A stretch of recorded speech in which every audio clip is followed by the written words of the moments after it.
Pour moi, il y a un conflit majeur entre philosophie et sociologie.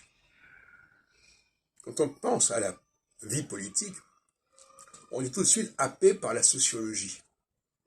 C'est-à-dire la gauche, la droite, ben, qu'est-ce que c'est que la gauche, qu'est-ce que c'est que la droite?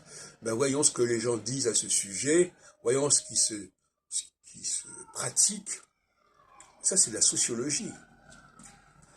Et c'est la sociologie pas de bazar, enfin, c'est du journalisme.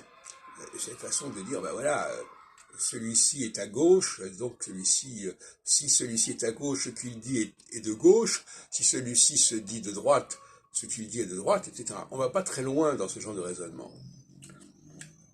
Mon approche est plus philosophique, c'est-à-dire qu'elle est plus dans la recherche d'abord de ce qui fait sens au niveau de cette dialectique et de cette dualité.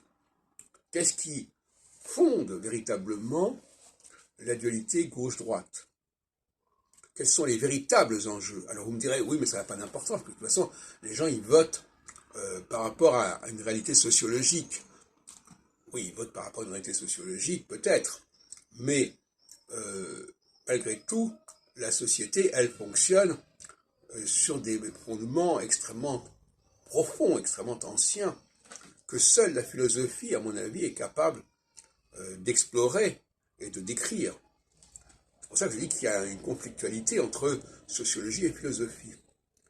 La philosophie est la quête des principes, des choses premières.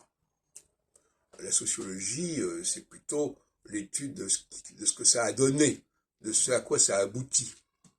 On a là une dialectique qui est celle du masculin et du féminin, d'une certaine manière.